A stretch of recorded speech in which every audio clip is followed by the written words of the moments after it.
Hello everyone, how are you? Hope you all are healthy and fit at your place. So now today we are here with our new video of computer memory. So now the question is, what is a memory exactly? So a memory is a kind of storage that is used for storing the data. Means we can store temporarily or permanently our data. Here, basically, the categorization of the memory can also be here. We will learn that RAM and ROM, we will learn the different type of storage unit, primary unit, secondary unit and other things. So for further detailed knowledge about the topic, let me... In this video, we will learn about the memory. So, the first question is, what is memory? As the word implies memory, it means the place where we have to store anything. Means this is a very essential part of a human being. Just like this memory is also very important for computer system, because in computer system we have to store some data or the information, and for storing these items we need some memory or some space. So that's why we can say that memory is very important part of computer system. Basically, memory means it is the place where we have to store any data. That data can be stored for the future use, it can be on the temporary basis or on the permanently basis. So memory, basically, it's a term that describes the storage here. Here are some various units which are used to measure the computer memory. Number 1, the bit. Bit is the smallest unit of computer memory. Second one is byte. Byte is equals to 8 bit, means 1 byte. 8 bit makes the 1 byte. The next thing is kilobyte. 1024 byte is equals to 1 KB. Megabyte, 1024 KB is equals to 1 MB. Gigabyte, that is your GB, 1 GB is equals to 1024 MB. And terabyte, 1 TB is equals to 1024 GB here. So these are some basic units of the memory in which we can measure the computer memory, that byte, bit, byte, KB, MB, GB and TB. Here, the next slide is related with the different types of computer memory. As we all know that memory is used to store the data, then we can categorize the computer memory into two parts. Number 1, the primary memory, and number 2, the secondary memory. So first, about the primary memory. So what are the primary memories? The primary memory can be further categorized into two parts. Number 1, the RAM, and number 2, the ROM. And the secondary memory can be further categorized into solid state drives, magnetic disks, floppy disks, USB drive and flash drives also. So here we will first about the RAM and ROM, that is our primary memory. So what are the primary memories? First, primary memories are also known as the main memories or internal memories. Means we can also say that primary memory like main memory and the internal memory, which is located in the motherboard of system, or as we say that, which is directly connected to the CPU. Means the memory that can be found on the motherboard of the system, or it can directly be connected with the CPU. So these are the primary memories. It is the place where only little bit of data are stored, either by manufacturer or by buyer. This is further divided into two parts. Number 1, the RAM, and number 2, the ROM.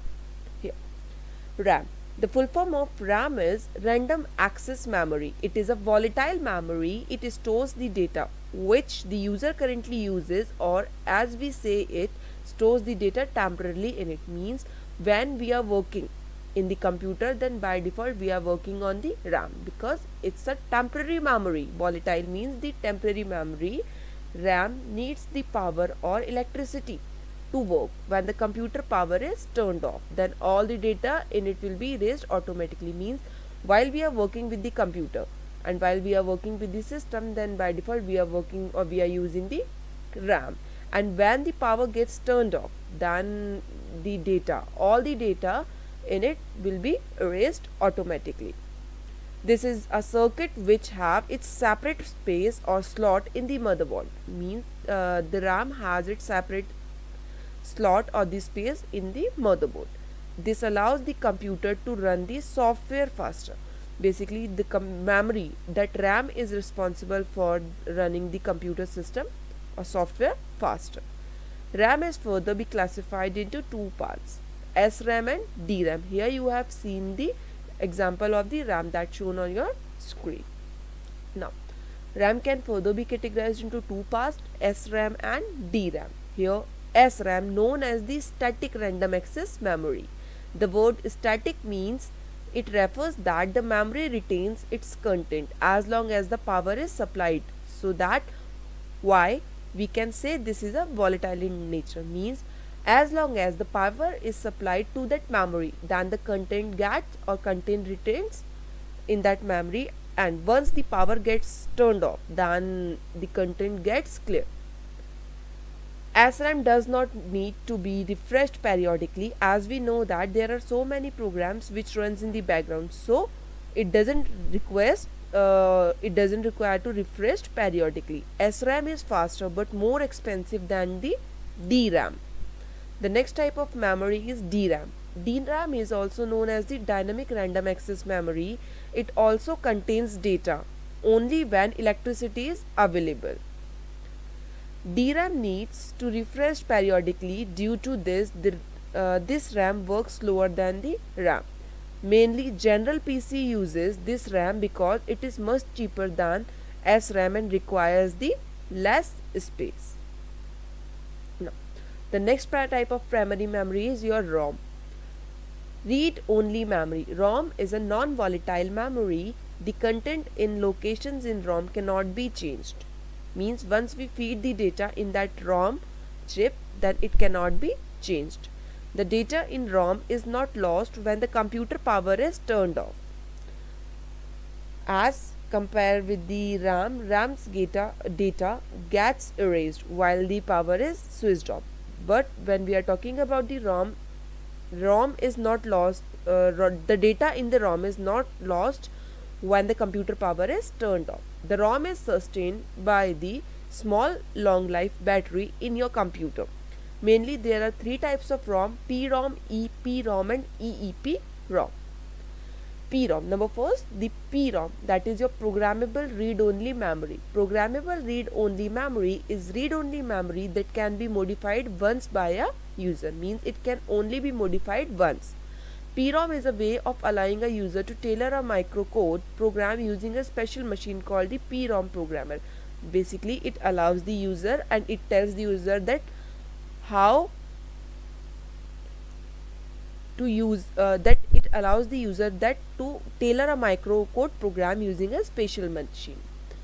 This machine supplies an electrical current to specific cells in the ROM that effectively blows a fuse in the DAC. The process is known as burning the PROM. The next type of memory is EPROM, erasable programmable read-only memory. It is a read-only memory that can be erased and reused, means we can erase the data that stores in that ROM and we can be reuse it. Erasure is caused by the shining and intense ultraviolet light through a window that is designed into the memory chip. Means erasure means if we want to delete the data and we want to reuse it, then it can be done by using the UV rays, that UV light through a window that is designed into the memory chip. The next type of memory is your EEPROM, that is electrical erasable programmable read-only memory. It is user modifiable ROM that can be erased and reprogrammed. Means we can erase it many times and we can reprogram it repeatedly through the application of higher than normal electric voltage. Unlike EPROM chips, EEPROM do not need to be removed from the computer to be modified. However, an EEPROM chip has to be erased and reprogrammed in its entirely, not selectively. The number of times it can be reprogrammed is limited to tens or hundreds or thousands of times. Now, the next type of memory is your secondary devices or the secondary memory. This is also called the mass storage, auxiliary storage and external memory. This memory is slower than the main memory as it involves mechanical motion technique during the storage and retrieval of the data. This memory is larger in size than main memory, but the processor is unable to access it directly due to its offline link with the processor. Means when we are working with the computer, then by default we are using the RAM, and when we want to store the data permanently, then we will use the secondary devices like your pen drive, your hard disk at all. This memory is larger in size than the main memory, but the processor is unable to access it directly due to its offline link with the processor. This means that the data from secondary storage must be loaded into the RAM before the processor starts processing it.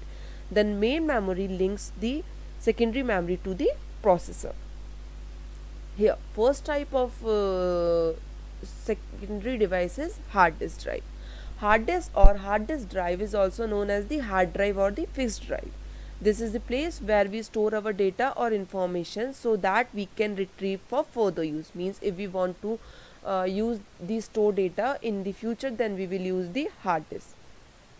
This is the place where we install our operating system so that we can run our computer. Basically, our hard disk has a large number of space, so we can place or we can install our operating system in that hard disk drive.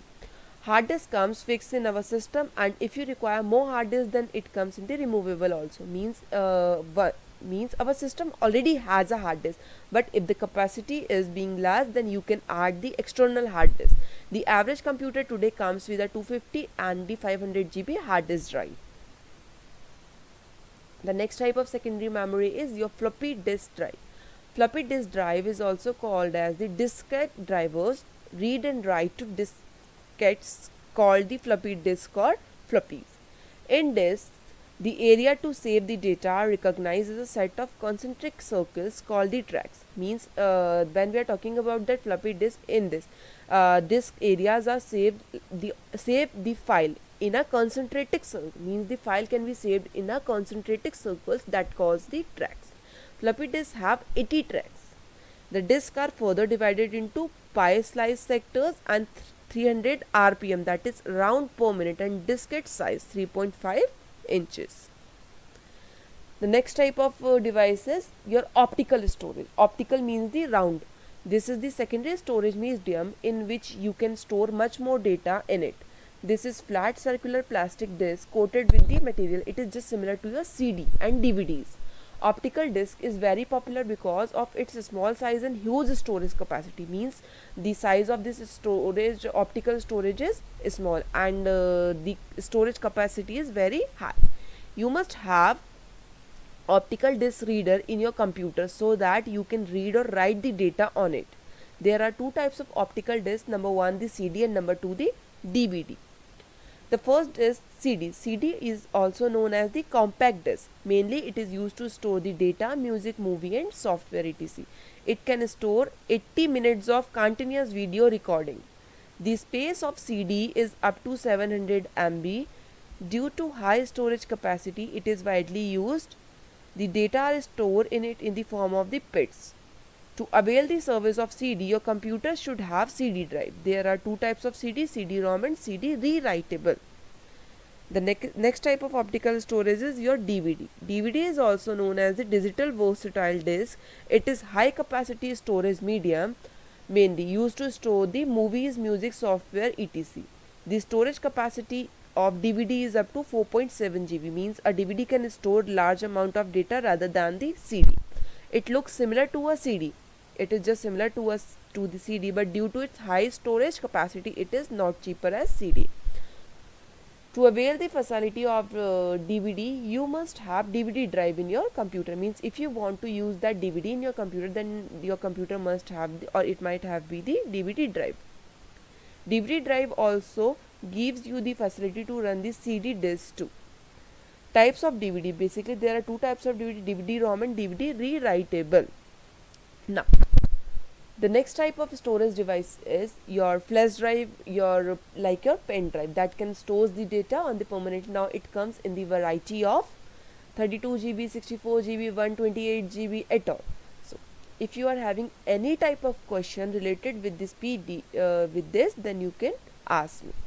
So, dear students, that's all about today's presentation. If you have any doubt, any query related to the video or that we have discussed in our video, so you can call me, you can drop a message in the drop box or you can WhatsApp me. So, Along with this video, I have also shared one PDF with you. You have to complete that work on the time and send it to me. Thank you. Have a nice day.